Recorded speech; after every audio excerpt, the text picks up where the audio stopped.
Yo, what's up? So, I'm retelling this story.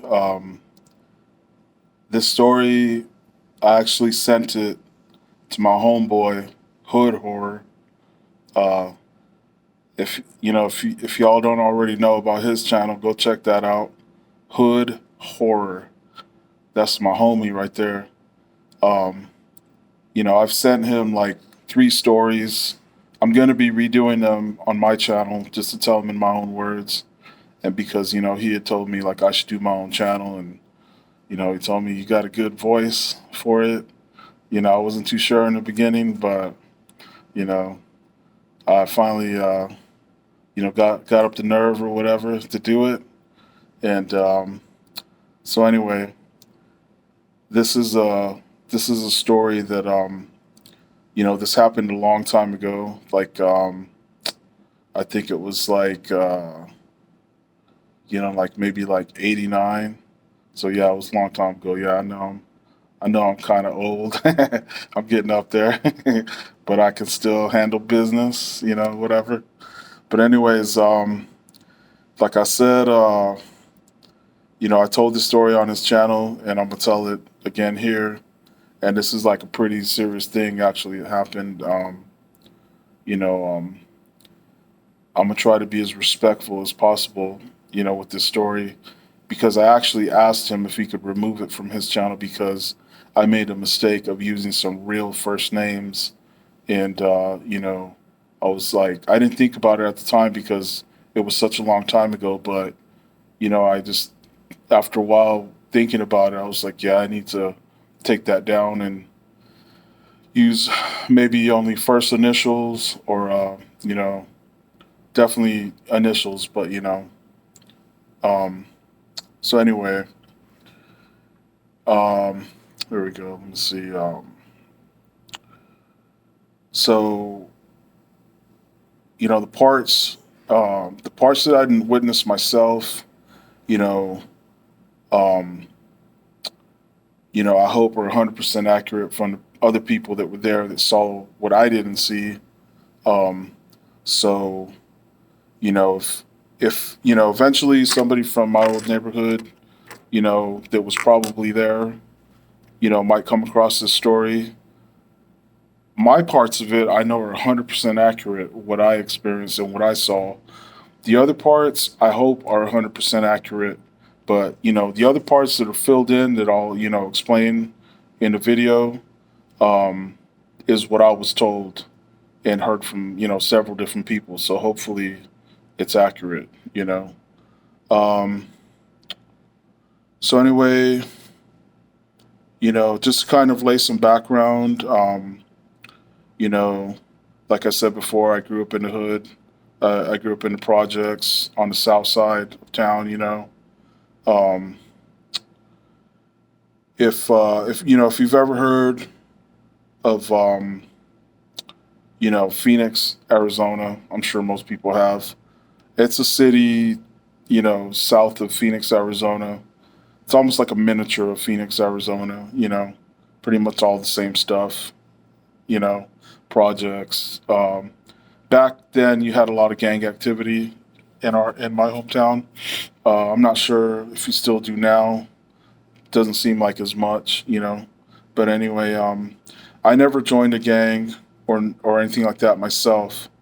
Um, but basically, me and my friends, we were some straight up thugs. Like, I mean, not like in a bad way. Like, well, I guess thugs is a bad term, but we were some ruffians. If that's kind of an old school word. If you don't know what that means, it's just dudes that just we were all about throwing knees. We were always getting into fights. That was pretty much like our favorite thing to do, and that's what our crew or our group of friends was known for. Is we could all bang, like we could all throw hands, and you know, anyway, we we mostly were always, like I said, getting into fights and stuff like that. And I had some crazy friends, some really crazy friends. Like my friend, we'll call him T, the first letter of his first name.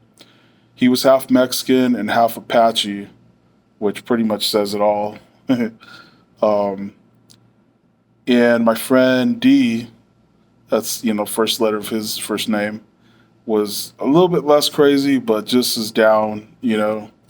Um, and anyway, there's been a couple of times that I might talk about this. Well, I'm definitely gonna talk about it in some of my other videos, but I've always had like a really strong like sense of things. Like um, I can usually like a lot of times right before something really bad was about to happen, uh, or even now still sometimes I get a feeling like something's about to happen. Like I don't know, I can just like sense it. And there's been more than a couple times that it's saved my butt, and and my friends, kept them out of stuff. And so the story pretty much starts like this. When when I was in high school, um, I think I was a junior maybe. I met this Irish white kid from Brooklyn. He had just came to our school and he was in one of my classes. We'll call him MB. Those are his initials. And he used to slang dope. Uh, this boy was balling. He had a fresh ride. I don't remember what kind of car it was, but it was a nice ride. He had his own apartment. He moved down here by himself, not with his parents or nothing like that, by himself. And, we hit it off. He thought I was cool. Um, I think he knew a couple of my friends slang dope too, was dope mans. Um, so yeah, he trusted me right away. We started kind of kicking it a little bit. Not really kicking it, but just in class, and like I would see him around campus, be like, "What's up?" We would talk and stuff. Um, but he invited me.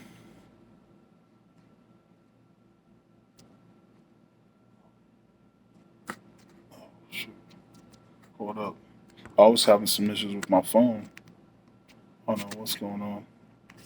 Um, anyway, he invited me and my friends to a party, and he was gonna have a party at his apartment, and he told me his cousins from Brooklyn were in town, and he was throwing a party for them. But what he didn't mention was his cousins were some crazy Irish gangsters. Um, so the night of the party, you know, um, night of the party came. We went to the apartment complex where he lived. He lived in another city next door. So we got there. We got there a little bit early. I don't remember why, but we were sitting in the parking lot in my truck. We had a couple cases of beer and some smoke. Some sticky green, and so we were chilling in the parking lot, just sipping and smoking. And after a while, my friend T was like, 'cause he was an impatient dude. He was like, "Hey, let's go check it out." So, I was like, "All right." So the rest of my friends stayed in the parking lot, and just me and him walked to the apartment.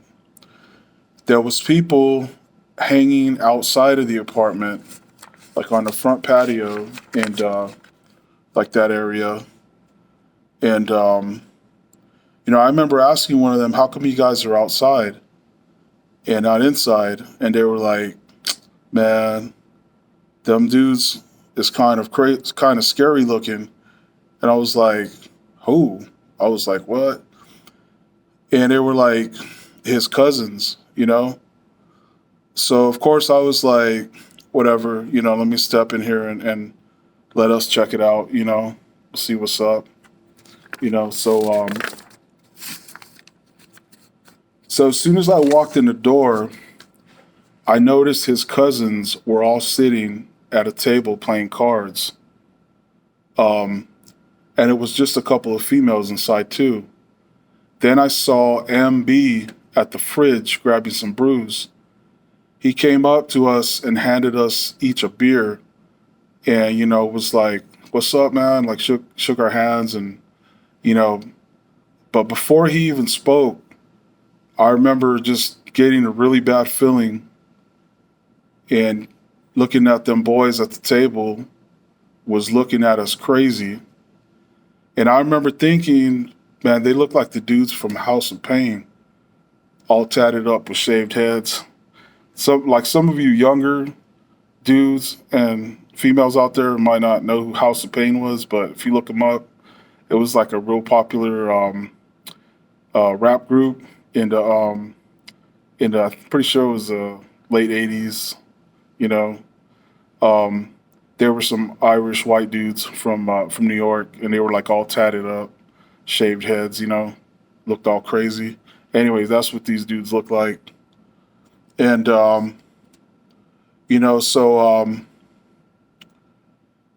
you know, Michael was like, "Yo, what up?" So I shook his hand, but I've always been a quick thinker. So in my mind, I was already thinking of a way to get us out of there without looking like some straight, like we were scared or something. But so I said, "Hey, I brought some brews and some smoke, but it's out of my truck." And he was like, "Nah, man, we got plenty of drink, plenty of smoke. Don't even worry about it." But I was like, "Nah, bro, we got the good stuff." I said, "We'll be right back, homie." So he was like, "All right, then, cool." And his cousins were still staring us down really hard. And I noticed the one at the end of the table was leaning down, like forward, like reaching under the table, like he had something under it, was ready to pull something out. Um, and my friend T, always wanting to start some stuff, he was hot headed. He had a quick temper. Um, and he was a tough dude. He has some skills. Um, so he was like, "Yo, man, why them dudes dogging us like that?" And I told him, "Nah, man, don't say nothing." You know, he was, he got mad, so he was like, "Nah, man, f that. Why not?" And I said, "Nah." I said, "Nah, man," because I said they're strapped. They got something under the table. I just know it by how dudes like leaning forward and reaching under the table. So he shut, he kept his mouth shut. He was like, "Okay, oh, okay." So we walked out, like we were going to grab our stuff. And, so on the way out, a couple of people, was like, "You see them crazy looking dudes in there?" And I was like, "Yeah, they look like they want to start some serious. And I said, "Don't even know why you throw a party, then act like that. I don't understand, but it's how some people are, I guess." So anyway, we chilled in the parking lot and did some more drinking and smoking and just BSing until some more people showed up from the party, or for the party. I mean, I remember seeing this one dude. Uh, uh, we'll call him R. It was the first. That's the first letter of his first name. He was a young Chicano. And I really didn't know him, but I knew who he was and the crew that he rolled with. And I remember hearing that he claimed crip. I don't know if that's true or not, but um, you know, he rolled with this brother that I grew up in the projects with, that I used to be like real tight homies with. You know, and I knew his crew was like, they were down, they were for real. Like, you know, I won't talk about their business or whatever they do or did or do now or anything, but um, they were legit. You know, and I remember thinking, oh, snap, here we go. Something's about to pop off because I knew he was probably strapped, R, you know, the young Chicano. So I knew he was, the minute them Brooklyn boys started dogging him like that, I knew he was going to dog them back and then probably say something, you know. He was by himself. The rest of his crew that he rolled with wasn't there yet. So I remember he walked towards the party by himself. You know, I remember his homies got there about 10 minutes after he did, and we spoke real quick. Just said what's up. Just my old homie that I knew. I didn't really know the rest of the dudes he rolled with, but I talked to my old homie right quick. We'll call him SW. Those are his initials. Um, anyway, like 10 minutes later, we heard a loud blast. And then about 5 to 10 seconds later, we heard two more loud blasts. I mean, like super loud, like boom. And then, like a couple seconds later, boom, boom again. And then a bunch of people came running from where the apartment was towards the parking lot. And they were all yelling. They were yelling, R got blasted, R got blasted. As soon as his homies heard that, they all ran towards the apartment. And a few seconds later, we heard a crap load of gunfire, you know. So, from what we were told, we found out later that night was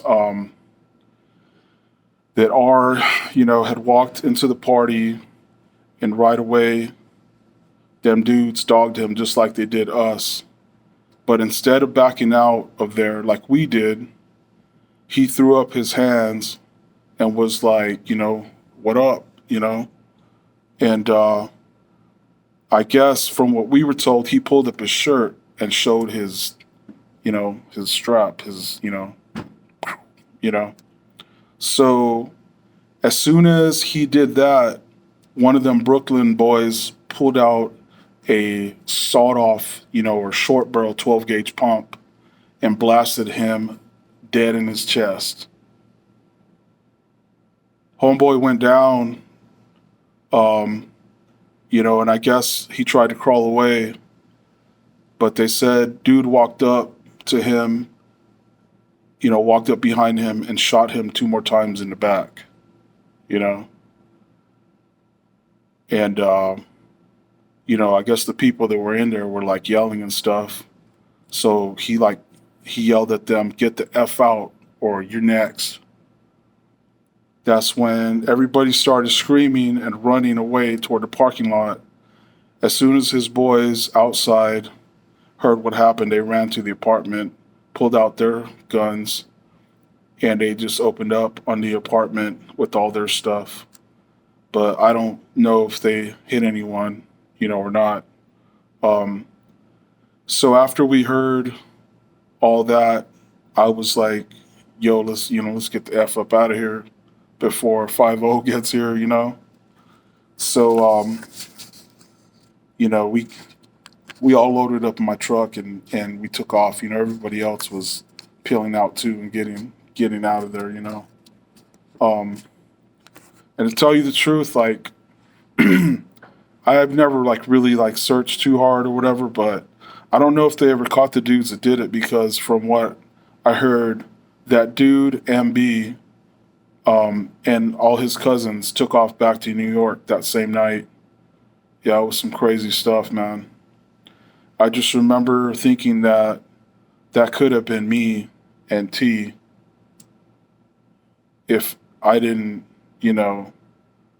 get that feeling, like something real bad was about to happen. Or if I wouldn't have caught my homeboy before he started, talking stuff to them Brooklyn boys, he would have got blasted and I would have probably got blasted too. I just know, there would have been two dead bodies that night instead of one, for sure. But like I said, hopefully I told this story as respectfully as I remember it, and as accurate as I remember it. And the parts that I didn't witness myself, hopefully they're accurate because, like I said, I was told that by several different people that supposedly were inside and right outside the apartment when the other part happened, when he got shot. Um, but, you know, once again, shout out to the homie Hood Horror, for doing this story on his channel and for letting me redo it on my channel. And that's another one for now. Hope you guys you know enjoyed the video, even though it's about some pretty graphic, harsh, a thing that happened, But that's it for now. Peace out, and till the next video. Peace.